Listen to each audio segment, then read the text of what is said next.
देखिए, Gandhian era का हमने पहला लेक्चर डिलीवर कर दिया है और मॉडर्न हिस्ट्री में हम एक कदम और आगे बढ़ रहे हैं।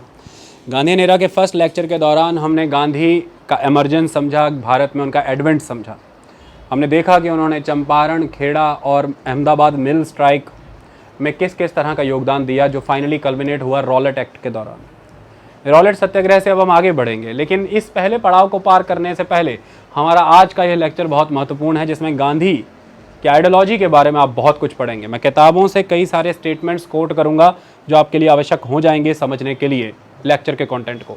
देखिए, जब भी आप यूपीएससी की बात करते हैं तो वहाँ पर जब मॉडर्न हिस्ट्री के क्वेश्चंस आते हैं उनमें आइडियोलॉजिकल एस्पेक्ट्स बहुत स्ट्रॉन्ग होते हैं। आप अक्सर गांधी को इस तरह से पढ़ लेते हैं, पहला आंदोलन भारत का कौन सा था, दूसरा कौन सा था, पहला फास्ट अनटू डेथ उन्होंने कब किया, दूसरा फास्ट अनटू डेथ कौन सा, पूना पैक्ट में क्या था। देखिए, ये ठीक है एक लेवल तक, लेकिन इसका समय बहुत पुराना हो चुका है। इसे तो करना ही है, लेकिन इसे फोकस पे रख के नहीं करना है। आपको आइडियोलॉजी पढ़नी है तो आपको पता लगे सत्याग्रह क्या था, पैसिव रेजिस्टेंस क्या था, बॉयकॉट में और सत्याग्रह में अंतर क्या आ जाता है। ये सारी चीज़ों को हम आइडियोलॉजिकल वाले टॉपिक में समझाने की कोशिश करेंगे। और गांधी की आइडियोलॉजी एक दिन में ख़त्म नहीं होती।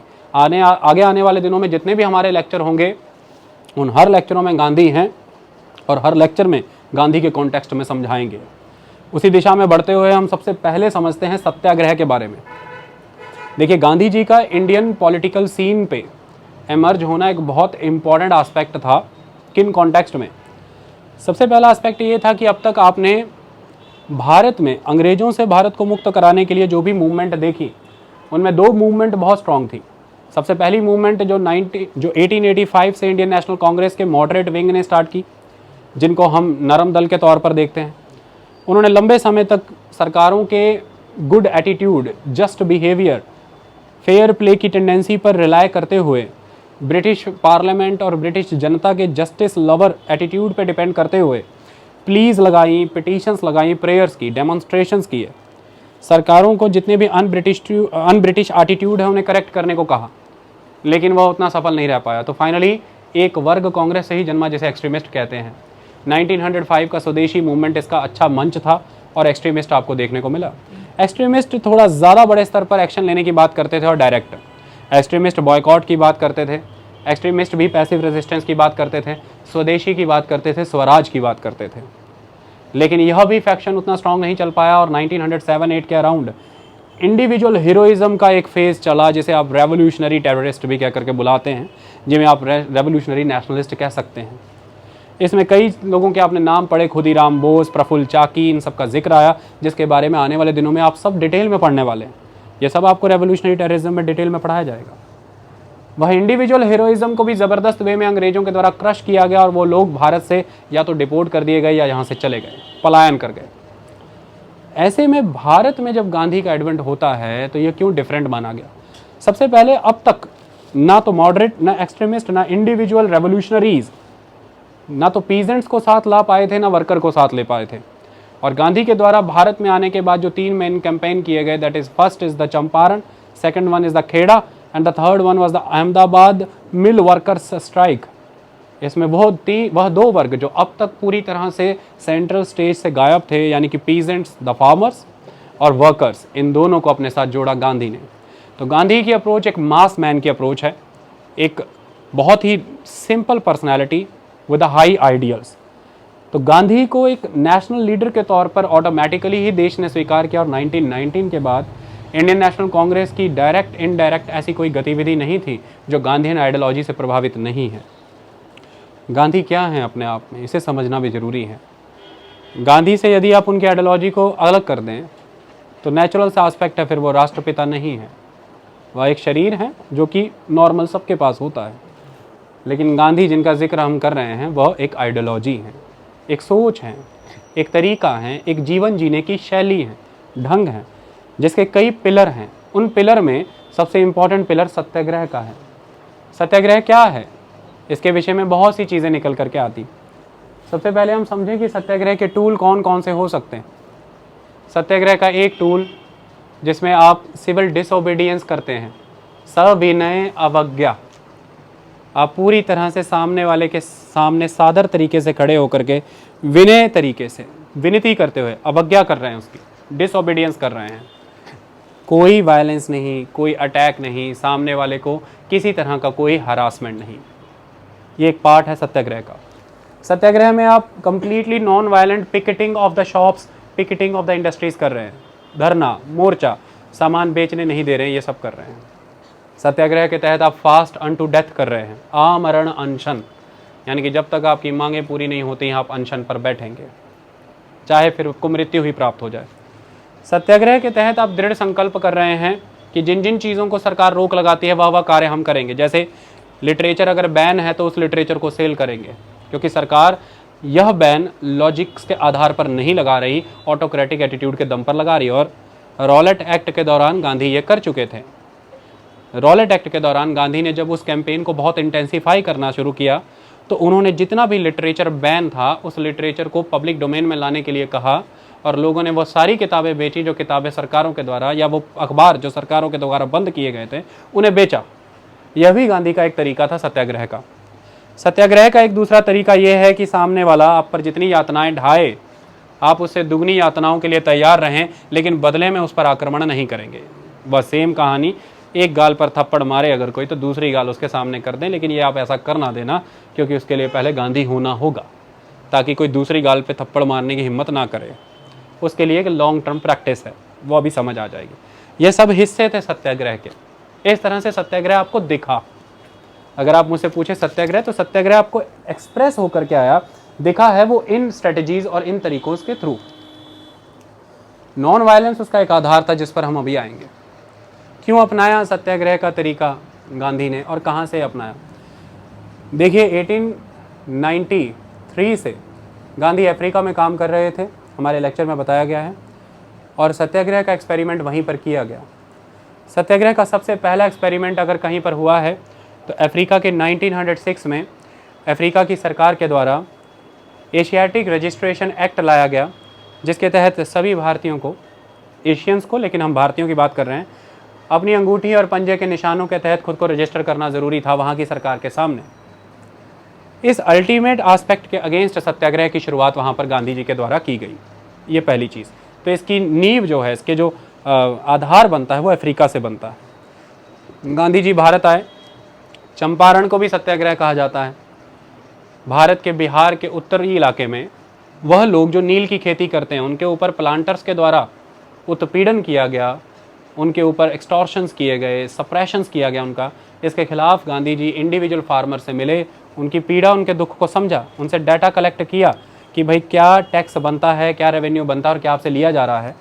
यह भी गांधी जी के एक सत्याग्रह का प्रकार था। लेकिन सही मायने में भारत में गांधी जी ने सत्याग्रह किया खेड़ा में। खेड़ा के किसान जो कि गुजरात के इलाके से आते थे, उनको गांधी जी ने यह कहा था कि आप इस समय, क्योंकि आपकी फसलें खराब हो चुकी हैं, इसकी वजह से सरकार को रेवेन्यू पे नहीं करेंगे। यह गांधी जी का सत्याग्रह था खेड़ा का। इसके बाद गांधी जी ने सत्याग्रह किया है अहमदाबाद मिल स्ट्राइक में, जिसमें गांधी जी ने वर्कर को ये कहा कि आप स्ट्राइक करेंगे जब तक आपका बोनस नहीं बढ़ाया जाता। तो खेड़ा एक इम्पॉर्टेंट एपिसोड है, सत्याग्रह के तौर पर जाना गया। ये हो गई हिस्ट्री, और इसके बाद ये सत्याग्रह चलते ही रहे। अगर आपको कोई पूछे भारत में, तो भारत में खेड़ा। अगर आपको कोई पूछे विदेश में, तो अफ्रीका में 1906 का समय, यानी कि एशियाटिक रजिस्ट्रेशन एक्ट जो वहाँ की सरकार लेकर के आई। सत्याग्रह के तहत कौन सी आइडियोलॉजी इस्तेमाल की जाती है, इसका उद्देश्य क्या है, मेन एस्पेक्ट क्या है? देखो ध्यान से समझना अब इस सारी थ्योरी को। देखिए सत्याग्रह में ऐसा होता है कि ये एक तरह का पैसिव रेजिस्टेंस है। और ये क्यों अलग हो जाता है बायकॉट से, ध्यान से समझिए। वो ये समझाते हैं कि ये हमारा जो सत्याग्रह है, जो 1905 के उस पर्टिकुलर पैसिव रेजिस्टेंस से अलग है, वो दो कॉन्टेक्स्ट में अलग है। सबसे पहला एस्पेक्ट ये है कि वो जो पैसिव रेजिस्टेंस 1905 के स्वदेशी मूवमेंट के दौरान हुआ था, उस पैसिव रेजिस्टेंस का एक एस्पेक्ट ये था कि जो वीक है, जो कमज़ोर है, वो पैसिवली रेजिस्ट कर रहा है। पैसिव रेजिस्टेंस एक तरह की, गांधी जी ऐसा मानते हैं कि वीक पर्सन की निशानी है। और दूसरा, उसमें एक स्कोप ये रहता है कि आप वायलेंस कर सकते हैं एक पॉइंट पर जा करके। लेकिन अगर आप इस पैसिव रेजिस्टेंस यानी कि सत्याग्रह की बात करते हैं, ये वीक नहीं, ये स्ट्रॉन्ग मैन की निशानी है। और इसमें एट एनी कॉस्ट, किसी भी स्केल पर जा करके वायलेंस का कोई स्कोप नहीं है। It is ultimately dependent on the ultimate non violence, अहिंसा। इस पर हम डिस्कशन करेंगे। अब गांधी जी यहाँ पर क्या बोलते हैं वो मैं पढ़ करके आपको लाइंस एज इट इज़ बता दूँ ताकि आपको वो क्लैरिटी होती रहे। अदरवाइज़ ये स्टेटमेंट्स एज इट इज़ ही MCQs के तौर पर आएंगे और आप उसे समझ नहीं पाएंगे।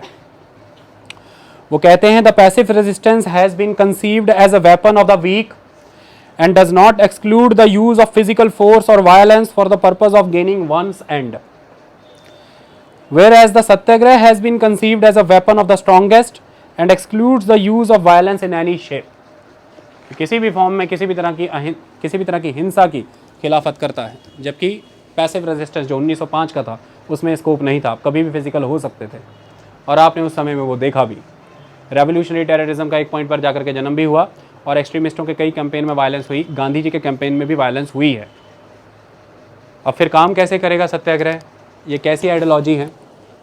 गांधी जी ये कहते हैं कि सबसे पहला सवाल ये है कि आप परेशान क्यों हैं, आपको किस बात की दिक्कत है? दिक्कत यह है कि सामने वाला आपसे कोई ना कोई लाभ उठा रहा है। अब यहाँ पर लाभ दो तरह के होते हैं, एक वो लाभ जो उसका अधिकार बनता है और दूसरा वह लाभ जो वो गैर अधिकार के तौर पर उठा रहा है, इसलिए वह दमन कर रहा है। तो लाभ उठाने से यानी कि किसी बेनिफिट को निकालने से, उसे एक्सट्रैक्ट करने की वजह से ही, अगर तो वो ड्यू बेनिफिट है तो कोई इशू नहीं है, लेकिन अगर वो अनड्यू है, इलेजिटिमेट है, विधि सम्मत नहीं है, तो वह आपको सप्रेस करेगा, आपका एक्सप्लॉयटेशन करेगा। ज़रूरत पड़ने पर कई तरह के ऑपरेसिव साइकिल्स कॉन्टिन्यूअस रहेंगे, उत्पीड़न होता रहेगा। ऐसे में सामने वाला बीमार है, उसकी मानसिकता में समस्या है, बशर्ते उसे मारना, उसे ख़त्म कर देना और उसे एक सोच के तौर पर सदा ही पलते रहने देना, ज़रूरत है उसका इलाज करने की, उसे सुधार करने की, उसे समझाने की। वो कैसे होगा? तो वो ये कह रहे हैं कि कोई भी आप पर उत्पीड़न कब करता है, आप पे अत्याचार कब करता है? जब उसके शरीर में बल होता है, शक्ति होती है। शक्तिशाली ही कमज़ोर का उत्पीड़न करता है, अत्याचार करता है। तो वो ये कहते हैं कि शक्ति का स्रोत क्या है? What is the source of the power? Power का कोई तो सोर्स होगा। पावर का सोर्स है आपका मॉरल कंसाइंस। जैसे मुझे इस वक्त ऐसा लग रहा है, मैं ऐसा मानता हूँ कि स्टूडेंट ने गलती बहुत बड़ी की है और इसी कॉन्टेक्स्ट में आकर के अगर मैं इसे अभी जैसे स्कूल में होता था डंडे से मारना शुरू कर दूं, मेरा कंसाइंस मुझे इस बात की शारीरिक शक्ति दे रहा है कि मैं इसे मार सकता हूं। That's why I am strong. लेकिन अचानक से अगर कोई बच्चा ये कहे कि मैम इसकी कल कॉपी पानी वाली टंकी के पास गिर गई थी, मैंने उठा ली थी और ये रही इसकी कॉपी, इसमें सारा होमवर्क किया है इसने, मैं आपको बता दूं कि उस टीचर की टांगें कांप जाएंगी उस वक्त। क्यों? क्योंकि उसकी शरीर की शक्ति क्षीण हो चुकी होगी। कारण ये होगा उसका कंसाइंस चेंज हो गया। देखिए, उत्पीड़न का आधार शक्ति होती है, बल होता है और बल का जन्म होता है आपके कंसाइंस से। अगर कंसाइंस को ही किसी लेवल पर चेंज कर दिया जाए, ट्रांसफॉर्म कर दिया जाए, तो वह बल भी, वह शक्ति भी क्षीण पड़ जाती है। वही हुआ उस स्कूल के छात्र के मामले में। वह ये सत्य कह रहा था टीचर से कि मेरे पास किताब कापी थी, मेरा काम हो गया था, लेकिन कापी कहीं गुम गई।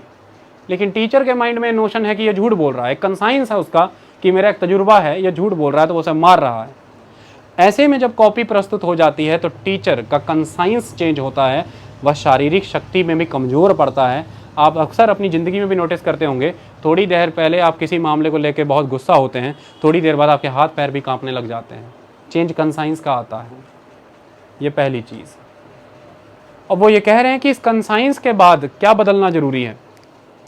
अब इस कंसाइंस के बाद बदलना ये ज़रूरी है कि उस सामने वाले पर्सन के अंदर इतना ठहराव लाने की ज़रूरत है, इतनी स्टेबिलिटी लाने की ज़रूरत है, उसे यह एहसास दिलाने की ज़रूरत है कि चाहे किसी स्केल पे भी चले जाएं, आप उसका नुकसान करेंगे ही नहीं, at any scale, at any point of time. तब अल्टीमेटली उसका ये चेंज्ड कंसाइंस उसके अब तक के किए जा रहे काम के लिए उसे एक न्यू थॉट में ले करके चला जाएगा। That thought is a thought of the guilt. और जब उसके अंदर वो थॉट ऑफ गिल्ट डेवलप होगा तो अल्टीमेटली वो आपके विचार और आपकी सोच और समझ को समझने, जानने, विचार करने की परिस्थिति में आएगा, तो वह आपकी तरफ आएगा। तो गांधी कहते हैं कि किसी भी बात को मनवाने के तरीके दो हैं, लेकिन एंड एस्पेक्ट यही है कोएर्जन। आपको कोएर्सिव मेजर अपनाना है। वो कहते हैं कि जब कोएर्सिव मेजर बल से अपनाए जाते हैं तो आप जबरन किसी को अपने विचारों के साथ तो ला सकते हैं, लेकिन वह आपके विचारों से नहीं मिला, वह आपके बल से दबा है। और बल से दबा हुआ व्यक्ति जब बल मुक्त होगा तब आपके विचारों से विमुख हो जाएगा, क्योंकि विचारों से तो कभी मिला ही नहीं, वह तो आपके बल के अधीन दब के आपके साथ जुड़ा था। लेकिन कोएर्सिव मेजर दूसरा भी होता है, जिसमें आप सामने वाले के कंसाइंस को पूर्ण रूप से बदल दें, जिसके आधार पर उसकी मनोबल के आधार पर उसकी शारीरिक शक्ति खड़ी थी, जब वो कमज़ोर पड़ जाएगी। ऐसे में जब आप उसे स्थायित्व प्रदान करेंगे, एक स्टेबिलिटी प्रोवाइड करेंगे, और अल्टीमेटली वो सोचने समझने की क्षमता में आएगा, और आप उसे यह यकीन अगर दिला पाए कि किसी भी कीमत में जाकर के आप उसका कोई अहित नहीं कर सकते, तब वह अपने उस चेंज्ड कंसाइंस के गिल्ट वर्जन में एंटर करेगा। और अल्टीमेटली वही गिल्ट है जो उसे मजबूर करेगा कि वह आपके पक्ष से भी सोचे, समझे, जाने। ये कोएर्जन है, ये है किसी को अपने पक्ष और अपनी तरफ लाना। इसे गांधी कहते हैं कि एक गाल पे कोई थप्पड़ मारे तो दूसरा गाल भी आगे करो, लेकिन ये ऐसे नहीं है, ऐसे नहीं कर सकते। मैं गांधी जी को पढ़ के आया, तुम मेरे एक गाल पे मार रहे हो, दूसरे मारो, वो दूसरे मानेगा ऐसा मार देगा कि आप खत्म हो जाएंगे। ये डेली लाइफ के एक एक सेकंड में प्रैक्टिस किया गया एक्ट है, ताकि कोई दूसरे गाल पे थप्पड़ मारने की हिम्मत ना कर सके। वो कर ही नहीं सकता। आपका कैरेक्टर इतना स्ट्रांग होता है, क्योंकि गांधी को गांधी कहते हुए भी एक बार तो आत्मा हिचकती है, गांधी जी बोलने का दिल करता है, लेकिन क्योंकि टीचर हैं तो मर्यादा बना करके रखनी है। ये शख्सियत से आता है, ये दोनों चीज़ों में डिफरेंस होता है। अब गांधी जी से कैसे कह करके पुकारते हैं तो मैं आपको पढ़ करके बता दूं। गांधी अपने इस विषय में क्या कहते हैं कि वो कहते हैं कि satyagraha involves self chosen suffering and humiliation for the resisters. If it is effective, it is so by working on the conscience of those against whom it is being used, sapping their confidence in the exclusive rightness of their cause, making their physical strength important, and weakening their resolution by insinuating a sense of guilt for the suffering they have part in causing. आई बात समझ में? तो ये उनकी लेखनी है, ये उनके उस ज़माने की राइटिंग है, जैसे शायद आज भी हमें कई तरह के इंग्लिश मीडियम स्कूलों से पढ़ने के बाद भी समझने के लिए एक एक साल लग जाएगा। एक पैराग्राफ ही अगर इंटरप्रिटेशन करने पे आ जाए तो दिमाग हिल सकता है। ये जो मैंने आपको अभी सारा कथन बताया, ये उनकी लेखनी जो वो अपने मुंह से बताते हैं। क्या बताते हैं वो? अब जब आपने किसी को ये कहा कि मेरे दूसरे मुंह पर भी थप्पड़ मारिए, तो ये क्या है? सामने वाला आपको कब तक डरा पाता है?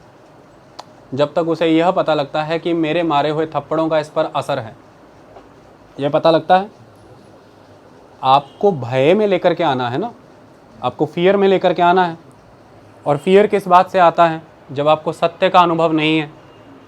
असत्य क्या है? कि आपको ये लगता है कि आपकी बहुत इज्जत है, और ऐसे में उसने आपको दो बातें कह दी या थप्पड़ मार दिया, तो आपको ऐसा लगा मेरी इज्जत चली गई।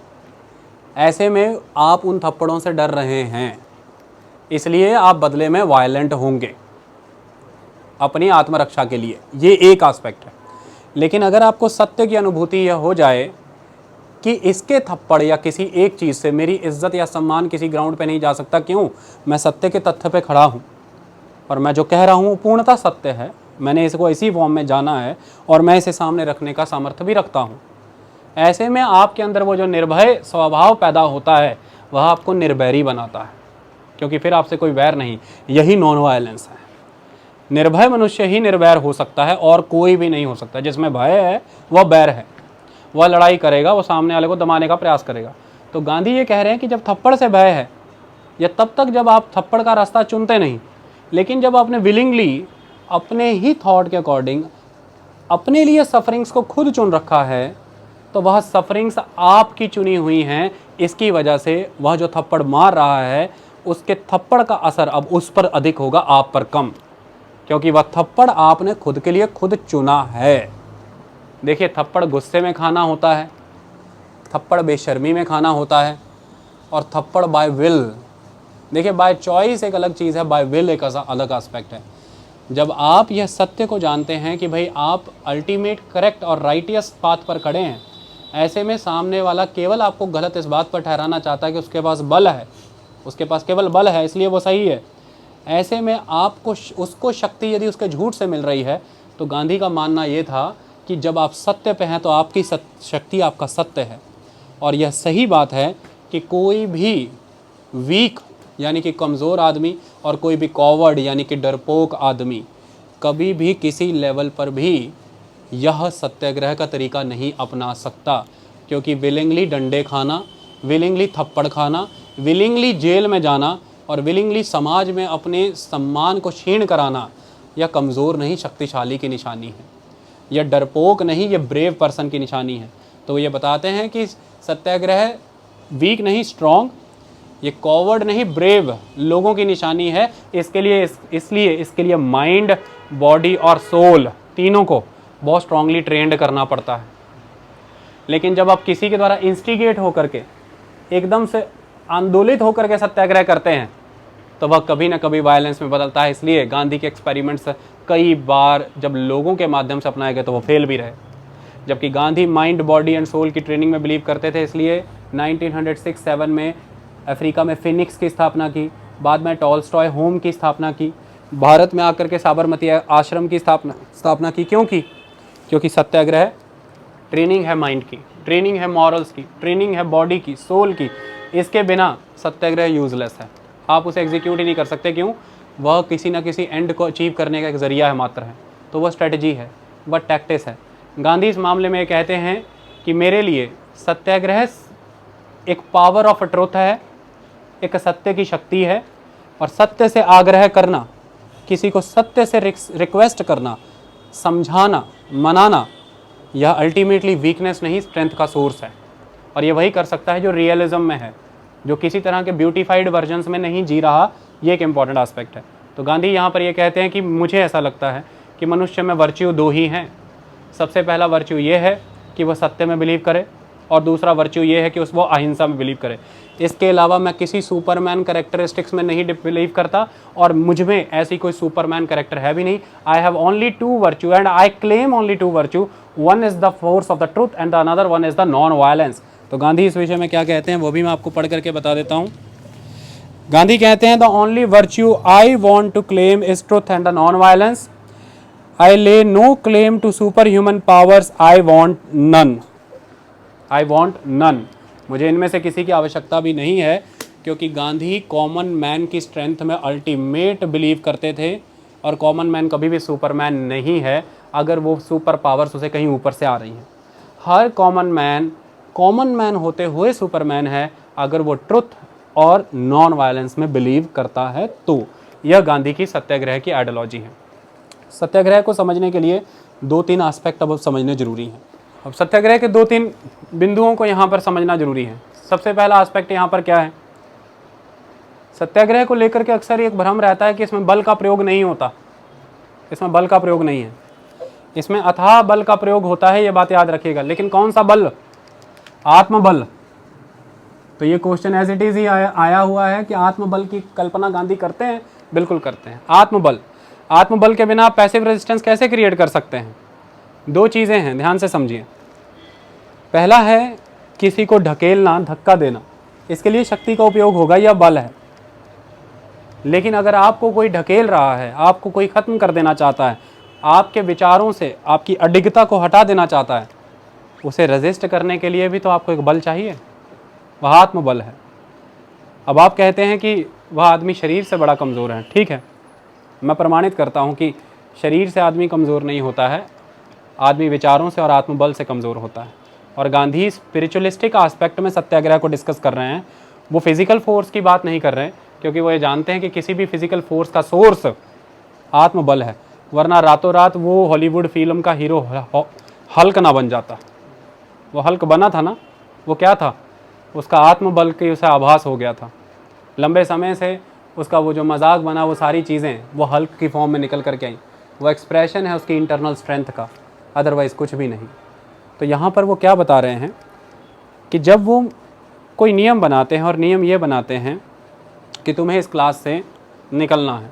सपोज़ करिए एक नियम बनाया गया कि मुझे इस क्लास से निकलना है, लेकिन मैं ये जानता हूँ कि जाति, धर्म, क्षेत्र, जन्म, लिंग के आधार पर मुझे इस क्लास से नहीं निकाला जा सकता।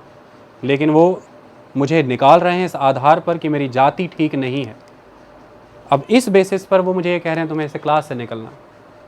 बल के तौर पर तो मैं शारीरिक रूप में बहुत ही क्षीण हूँ, 3 लोग आएंगे मुझे उठा करके बाहर फेंक देंगे, तो फिर मेरा पैसिव रेजिस्टेंस तो यहाँ पर ज़ीरो हो गया, गांधी की आइडियोलॉजी तो यहाँ पर फेल हो गई। और आप लोग गालियाँ देंगे कि ये क्या सिखा करके गए आप सत्याग्रह। मैंने सत्याग्रह किया, वो 2 लोगों ने मुझे बाहाँ से पकड़ा, एक ने मेरी टांगें पकड़ी, उतार के मुझे बाहर फेंक दिया। अब गांधी जी एंटर होते हैं सीन में, वो जो वहाँ रो रहा है बैठा होते गांधी पूछते हैं क्या हुआ, कहते गांधी जी मैंने आपका पैसिव रेजिस्टेंस का फॉर्मूला फॉलो किया था, उन्होंने मुझे उठा करके फेंक दिया। आपने कहा था आत्मबल का विकास करो, मैंने आत्मबल से खुद को रोका, वहाँ मना भी किया, लेकिन मेरे शरीर में बल नहीं था, उन्होंने मुझे ख़त्म कर दिया। तो गांधी जी फिर मुस्कुराते हुए पूछेंगे वह क्लास क्यों गए थे, तो जो आप जवाब देगा कि पढ़ने के लिए गया था। तो पूछेंगे पढ़ना क्यों जाते हो, बोले ज्ञान अर्जित करने के लिए। ज्ञान का स्रोत क्या है, विद्या। विद्या का स्रोत क्या है, गुणी व्यक्तियों में रहना, ज्ञान हासिल करना, चीज़ों को उस रूप में समझना जिस रूप में वो समाज को सार्थक बना सकें, आगे बढ़ा सकें। कहते थे वह अपॉर्चुनिटी भी तुमसे अब छीन ली क्या उन्होंने। कहता नहीं, वह तो मैं कर सकता हूँ, मैं आपसे सीधी बात कर रहा हूँ। कहते तुम गुणी बनो, ज्ञानी बनो, तुम्हारी पैसिव रेजिस्टेंस इस बात से है कि तुमने जिस कॉज के लिए उनको रेजिस्ट किया था, तुमसे वो कॉज छीन नहीं पाए अपने शारीरिक बल के दम पर। पढ़ो लिखो शिक्षित बनो और उस प्रथा का अंत तुम स्वयं ही करो, जिसमें जाति के आधार पर उन लोगों को उस क्लास में बैठने की अनुमति नहीं जो आज का तंत्र बना करके बैठा हुआ है। ये हुई तुम्हारी पैसिव रेजिस्टेंस। तो पैसिव रेजिस्टेंस एक दृढ़ संकल्प से आती है। पैसिव रेजिस्टेंस टेम्परेरीली किसी को रिटेलिएट करना नहीं है, टेम्परेरीली किसी को रेजिस्टेंस नहीं है, ये पेरेनियल सफरिंग है। वो सफरिंग जो आप लेते हैं सबकी सफरिंग्स को एंड करने के लिए, तो दिस इज पैसिव रेजिस्टेंस। इसका मैग्नीट्यूड इस बात पर डिपेंड होता है कि how much dedicated you are towards your cause, किस लेवल तक उसके लिए फाइट करोगे फॉर योर कॉज। वो आपको शरीर के दम पर क्लास से निकाल चुके हैं, लेकिन शिक्षा का आधार तो नहीं छीन सकते। यह तो सेम हुआ भीमराव अंबेडकर के साथ, लेकिन भीमराव अंबेडकर में पैसिव रेजिस्टेंस का लेवल ये था, क्या उनसे कोई शिक्षा ले सका? उसी शिक्षा के दम पर आज आपके सामने सब कुछ है, क्लियर है। संविधान बनाया उन्होंने, मॉडर्न मनु कहा जाता है उन्हें। मुद्दे की बात ये आ जाती है कि जब हम गांधी के इस पैसिव रेजिस्टेंस को इस कॉन्टेक्स्ट में पढ़ते हैं कि ये सिर्फ और सिर्फ शरीर के आधार पर किसी को धक्का देने से रोकना है। बहुत से शैलो लैंग्वेज में से कहा जाता है कि अगले को मारना नहीं है, बट वो अगर मारे तो मुंह आगे कर देना है। नहीं, मुंह आगे करना नहीं, गांधी ये नहीं कह रहे हैं कि वो आपकी एक गाल पर थप्पड़ मारे तो आप दूसरी गाल आगे करें। गांधी ये कह रहे हैं कि जब वो आपकी एक गाल पर थप्पड़ मारे, आप अपना दूसरा गाल आगे करिए, जिससे आपको इस बात का आभास हो कि उसमें ये जुर्रत कहाँ से आई थी कि वो आपकी एक गाल पे थप्पड़ मार सका। वो आपकी एक गाल पे थप्पड़ इसलिए मार सका क्योंकि आप जाति के नाम पर, धर्म के नाम पर, औरत और पुरुष के नाम पर, अगड़े पिछड़े के नाम पर, शिक्षित अशिक्षित के नाम पर, ग्रामीण और शहरी के नाम पर, क्षेत्र के नाम पर, देश के नाम पर बटी हुई कौम है। आप बटे हुए लोग हैं। जब तक ये होगा तब तक शक्तिशाली कमज़ोर के ऊपर शासन करेगा और तब तक यह थप्पड़ पड़ते रहने चाहिए। अल्टीमेटली आपको इस बात की रियलाइजेशन हो कि आपकी कमियां हैं जिसकी वजह से उसे यह शक्ति मिलती है। अदरवाइज़ अगर आपने किसी ज़माने में रेजोल्यूशन ले लिया होता, एक पैसिव रेजिस्टेंस कर लिया होता, तो आप आज इस परिस्थिति में नहीं होते। तो दूसरी गाल पे दूसरा थप्पड़ खाइए यह रेजोल्यूशन लेने के लिए कि अब यह आप कभी होने नहीं देंगे और यह कभी होगा नहीं, बिना उसका हित किए, बिना उसे मारे। क्योंकि शक्तिशाली होकर के यदि उस पर मुँह पर थप्पड़ मारेंगे आप, तो आप उसी की परिस्थिति में आ गए जिस परिस्थिति में आज वो है। तो गांधी अल्टीमेट लव को सपोर्ट करते हैं। गांधी की लाइफ में कोई वर्ड नहीं एग्जिस्ट करता एनिमी का। ये मैं आपको नॉन वायलेंस के केस में अभी आपको पढ़ाऊंगा। ये बात समझ में आई? अब आपके सामने बहुत से कंसेप्ट आते हैं गांधी के विषय में। जब पढ़ा जाता है तो एक कंसेप्ट यहाँ से ये भी निकल करके आता है कि इस तरह से आप उसी का कंसाइंस जगा सकते हैं जिसमें कुछ मॉरल वैल्यूज़ हैं। जिसमें मॉरल वैल्यूज़ ही नहीं है, उसका कंसाइंस कहाँ से जगेगा? जो नरभक्षी है, जो आपको ख़त्म ही कर देना चाहता है, उसका कंसाइंस कैसे जग सकता है और कैसे जगा सकते हैं? सही बात है। गांधी कहाँ कह रहे हैं कि जानवर अगर आपकी तरफ आ रहा है, एक शेर आपका शिकार करने आ रहा है, तो उसको भी कहो कि अगर मेरा एक बाँह खा लिया तो दूसरी बाँह भी खा लो। गांधी तो ऐसा नहीं कह रहे हैं। गांधी जब सत्याग्रह की बात कर रहे हैं तो वह सत्य के आधार पर आग्रह की बात कर रहे हैं। और यहाँ पर सत्य यह है कि शेर आपसे अधिक शक्तिशाली है शारीरिक तौर पर, दूसरा, वह समझ नहीं रखता है कि आप मनुष्य हैं, उसकी भूख आप हैं और वह आपको खा जाएगा। अगर इस सत्य का भी अनुभव नहीं है, आग्रह काहे का सत्याग्रह। तो सत्याग्रह यहाँ पर मूर्ख बनना नहीं है। सत्याग्रह का मतलब शिथिलता नहीं है। सत्याग्रह किसी कमजोरी को प्रेषित नहीं करता। सत्याग्रह का मतलब ये नहीं है कि आप सुपरस्टिशियस हो जाएं कि गांधी बाबा का दिया मूल मंत्र एक शेर और हाथी से भी आपको बचा देगा। सत्याग्रह यह है कि सत्य यह समझें कि वह हाथी है, उसके पाँव के नीचे कुचले गए तो दब के मर जाएंगे। ऐसे में वह करें जो मनुष्य की बुद्धि से किया जा सकता है, या तो वहाँ से पलायन करें और यह अपनी रक्षा के लिए किन्हीं सैनिकों को या कोई और रक्षा प्रबंध करें। यही तो सत्य है। सत्याग्रह से सत्य शब्द को मत हटाइए, वरना आग्रह में और गिड़गिड़ाने में कोई अंतर नहीं रह जाएगा। गिड़गिड़ाता वह है जिसे अपनी शक्तियों का अनुभव और आभास नहीं है। याद रखें, आग्रह वह करता है जिसमें अल्टीमेट विनम्रता है, जिसमें अल्टीमेट पेशेंस है और जिसमें दृढ़ संकल्प है कि वह जिस बात का आग्रह कर रहा है किसी समय किसी खंड में जाकर के वह पूर्णतः सत्य के तौर पर स्थापित होगा, वह आग्रह करता है। आप रिक्वेस्ट तभी करते हैं। आई बात समझ में? रिक्वेस्ट करना is not easy task. You can not do request to anyone जब आपके अंदर ईगो ख़त्म नहीं होगी, एटीट्यूड ख़त्म नहीं होगा, एरोगेंस नहीं ख़त्म होगा। तो सत्याग्रह से सब मार दिया ना गांधी ने। कोई एक ऐसा टूल बताएं जैसे एक ही टूल से वो आपके सारे के सारे कलेश ख़त्म कर रहे हैं। ईगो मार दी, एटीट्यूड ख़त्म कर दिया, एरोगेंस ख़त्म कर दिया, ब्लाइंड फोल्डेड एटीट्यूड आपका सोसाइटी के दूसरे लोगों को लेकर के ख़त्म कर दिया। क्यों? क्योंकि जब आप सत्याग्रह कर करके किसी से अपनी मांग की पूर्ति करवाना चाहते हैं या जनहित में कार्य कराना चाहते हैं, तो किसी के सत्याग्रह के प्रति भी तो आप रिलक्टेंट नहीं रहेंगे ना। फिर किसी के सत्य के प्रति भी तो आप उतने ही जिम्मेदार रहेंगे, उसके आग्रह को, उसकी रिक्वेस्ट को भी तो उतना ही समझेंगे। तो जब सोसाइटी इसी तरह से आग्रह के आधार पर चलेगी तो आपको लगता है कि यहाँ पर बल के प्रयोग की आवश्यकता रहेगी, केवल आत्मबल काम करेगा। और ऐसे में गांधी ये कहते हैं कि this is the only way to amalgamate the society, to unite the society. समाज को एक साथ लाने का यही तरीका है, अदरवाइज़ उच्च वर्ग हमेशा निचले वर्ग का शोषण करता रहेगा, कमज़ोर को शक्तिशाली हमेशा अपने अधीन रखेगा और सोसाइटी कभी भी हायरार्की लेस नहीं हो सकेगी। तो Gandhi was a staunch supporter of class less society, hierarchy less society. He was the ultimate follower of a uniform society। जब वो यूनिफॉर्म सिविल कोड और इन चीज़ों की बात करते हैं, इसका मतलब ये नहीं है कि वो धार्मिक मान्यताओं के खिलाफ बात कर रहे हैं, वो यूनिफॉर्म सोसाइटी की बात करते हैं। That is the only reason कि वो इंडस्ट्री के वर्कर्स को एक क्लास में यूनाइट करके अलग कर देने के खिलाफ थे, इसलिए कम्युनिस्ट और लेफ्टिस्ट इनके खिलाफ थे। वो सारी उम्र इंडस्ट्रियल वर्कर के लिए लड़े, सारी उम्र पीजेंट के लिए लड़े, लेकिन एक बात याद रखें, वो वर्कर को एक सेपरेट क्लास नहीं मानते थे, क्योंकि उन्हें लगता था कि अगर ऐसा हुआ तो वर्कर एज अ क्लास और कैपिटलिस्ट एज अ क्लास, यानी कि ऑनर एज अ क्लास, ये सिर्फ लड़ के ख़त्म होंगे। जबकि उनकी आइडियोलॉजी क्या थी जानते हो? वो ऑनर को, कैपिटलिस्ट को वर्कर्स का ट्रस्टी मानते थे कि honours must behave like a trustee of the rights of the workers so that the worker can realize their ultimate goal of life. That was the aspect. So he was all the time imagining the ultimate uniform society जिसमें classes ना हो। क्योंकि आपने एक तरफ classes ख़त्म की, सोशलिस्टों की अगर मैं बात करूं, एक तरफ वो कहते हैं कि अमीर गरीब नहीं होगा, ठीक, क्लासलेस सोसाइटी होगी, सोशलिज्म यही कहता है।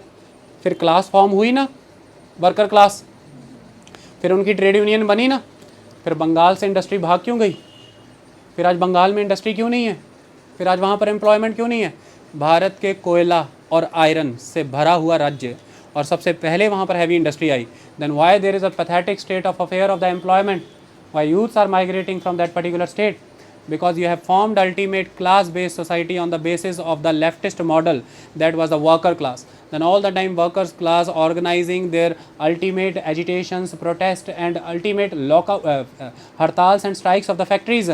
So क्या हुआ वहाँ पे? ऑनर भाग गए, फैक्ट्रियाँ भाग गई सारी वहाँ से, और भागी तो नतीजा क्या मिला आज आपको? क्या हुआ? आज आप गुजरात में जाके जॉब कर रहे हैं, वहाँ से माइग्रेट होकर पंजाब में कर रहे हैं, महाराष्ट्र में कर रहे हैं, आज आप नॉर्वे जा कर के जॉब कर रहे हैं। तो क्लास बेस्ड सोसाइटी जब भी आप कल्पना करेंगे तब समस्या क्रिएट होगी। तो गांधी जब वर्कर को एज अ क्लास ऑर्गेनाइज करके एक दूसरी क्लास को अपोज करने के खिलाफ हैं, उनका एजेंडा यहाँ पर यह है कि एक क्लास ख़त्म करके कोई नई क्लास पैदा मत करो आप। एक यूनिफॉर्म सोसाइटी हो जिसमें सब मेरिट के बेसिस पर चलें और शक्तिशाली कमज़ोर का ट्रस्टी बन करके आगे बढ़े। सारी बातें यूटोपियन हैं, सारी बातें यूटोपियन सोसाइटी की हैं, सत्य में नहीं हो सकती। सारी बातें यूटोपियन सोसाइटी हैं, ये सत्य में परिवर्तित नहीं हो सकती, ऐसा आज का समाज मानता है। पर जो परिवर्तित नहीं हो सकता वह सत्य भी नहीं है। ये भी कौन सा सत्य है? जो आप लोग प्रैक्टिकली नहीं कर सकते वो सत्य ही नहीं है। यह कहना भी तो एक तरह का असत्य है। अगर वो कोई यूटोपियन सोसाइटी, कोई ऐसी सोसाइटी को इमेजिन कर रहे हैं जो आप कह रहे हैं ऐसा रियलिटी में तो कभी भी नहीं होगा, यही चीज़ को सोच करके अगर वो रियलिटी को बताना भी बंद कर दें तो यह भी तो रियलिटी का हत्या करने जैसा है। सही बात। तो अल्टीमेट एस्पेक्ट ये है कि आपको सूर्य का पूर्ण प्रकाश तो कभी प्राप्त नहीं हुआ, लेकिन इसी वजह से आपने जितनी इंसोलेशन रिसीव होती है वो भी लेनी बंद कर दी। उसके दम पर ही आपका जीवन आश्रित है, क्योंकि आप एक सत्य पर निर्भर हैं कि सूर्य के प्रकाश से ही सब कुछ होता है और उसी फोटोसिंथेसिस की प्रक्रिया से आप आगे बढ़ते हैं। तो केवल कोई चीज़ रियलिटी में हो पाएगी या नहीं हो पाएगी इसकी वजह से उसे बोलना या नहीं बोलना है, वो ट्रुथ है या अनट्रुथ है। गांधी ने इस तरह के यूटिलिटी बेस्ड ट्रुथ को भी सिरे से नकारा है कि सत्य केवल सार्थकता से पहचाना नहीं जाना चाहिए। सत्य वह है जो सत्य है, जो अटल है। सत्य वह है जो रीजनिंग के बेसिस से जन्म लेता है। और सत्य क्या है वो अभी मैं आपको बताऊंगा। अभी जब हम नॉन वायलेंस पढ़ेंगे तब वहाँ पर समझ आ जाएगा। तो इसे वो सत्याग्रह के आधार पर देखते हैं। इतनी बात क्लियर हुई? तो सत्याग्रह का कंसेप्ट बहुत ब्रॉड और बहुत वाइड था। आने वाले चैप्टर्स में और क्लियर होगा। इस कॉन्टेक्स्ट में हमने उसे इतना पढ़ा। सेकेंड कॉन्टेक्स्ट है non violence. Now the next concept is the non violence. देखिए, सत्याग्रह कभी भी एग्जीक्यूट नहीं हो सकता अगर आपके पास नॉन वायलेंस नहीं है, अहिंसा नहीं है। क्यों? इसके बारे में मैंने कहा। देखिए, गांधी कहते हैं कि सत्य को पहचानो। अब मैं आपसे एक बात पूछता हूँ,